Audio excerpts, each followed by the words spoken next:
Hey guys, Matt here. This is my review of Gladiator 2. This movie is directed by Ridley Scott, who directed the previous Gladiator as well as Alien and Blade Runner.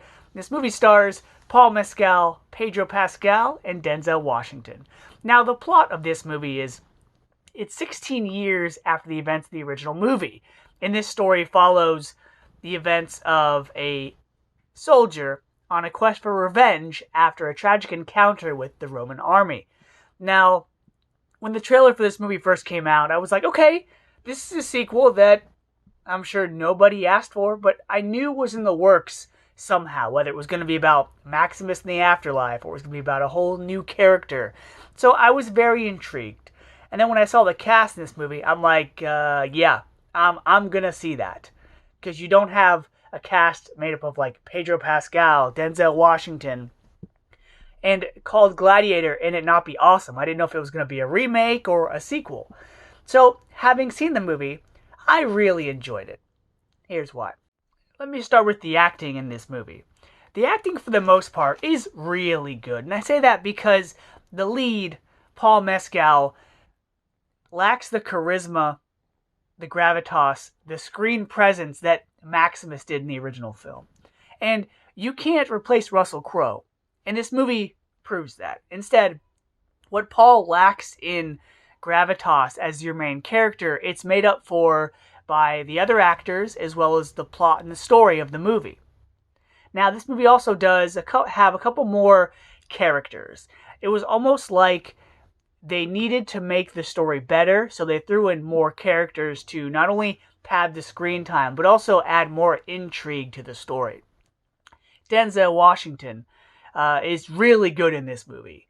He's like the Proximo character in the original, but this time he's more determined and more power hungry. He's not complacent to where he is. He wants more of it. Pedro Pascal as the Roman general, he's good in this movie as well. It's nice to see him fighting once again, since we haven't seen him really fight physically since Game of Thrones.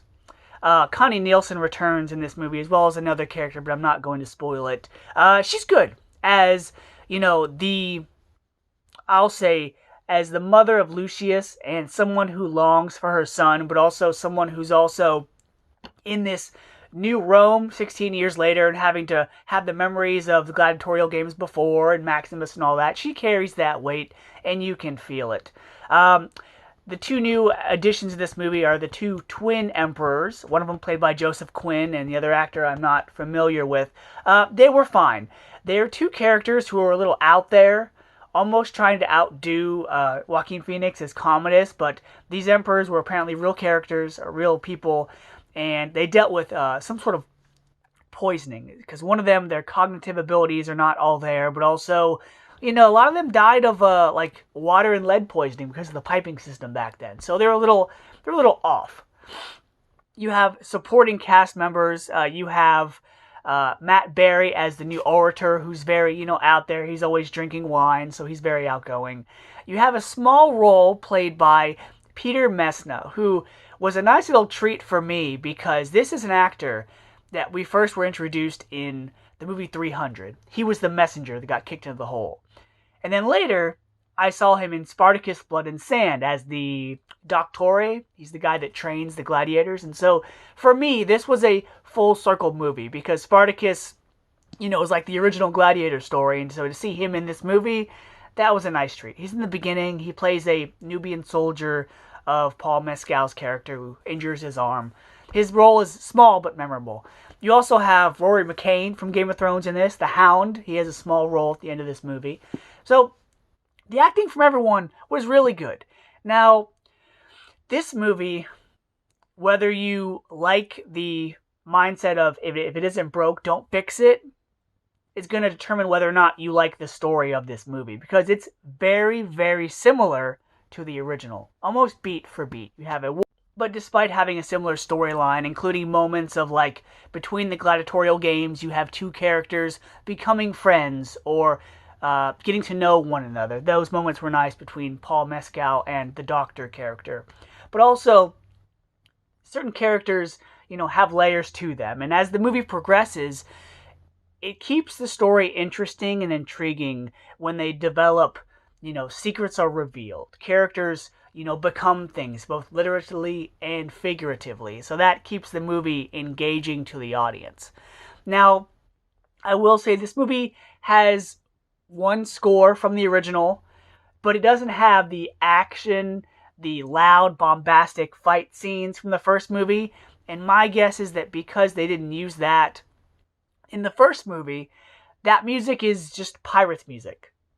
If you go back and watch Pirates of the Caribbean, it's the same exact music. So I'm guessing that they didn't use that Hans Zimmer score because people would have been like, wait, that's Pirates music. That's Jack Sparrow's theme. And it would have maybe taken fans out of the movie. I'm not sure. But this does have a lot of callbacks to the original movie. After all, it's 16 years later. And for them to go in a completely new direction with a new Gladiator, I think would have hurt the film more than it would have helped it. Because it would have been constantly compared to the original. So I guess they figured, why not continue the story? Now, one thing that movie does have going for it is the action is amazing. Ridley Scott, despite his faults in storytelling, knows how to make a really good-looking movie, especially when it comes to battles and fights, and this movie once again proves that. Rome looks 10 times better than it did originally. If you go back and watch the first film, you can tell the Coliseum and all the buildings are kind of gray and silver, and they stand out. Here, everything except for maybe like some CGI'd animals, it all blends together. The action, the violence, the sand, the buildings, everything looks awesome. So Ridley Scott, good job. Is this a sequel that we needed? No, it's not. But it continues the story of Maximus Decimus Meridius and the dream that is of Rome. So because of that, I'm going to give Gladiator 2 a B. Until next time, guys, see ya.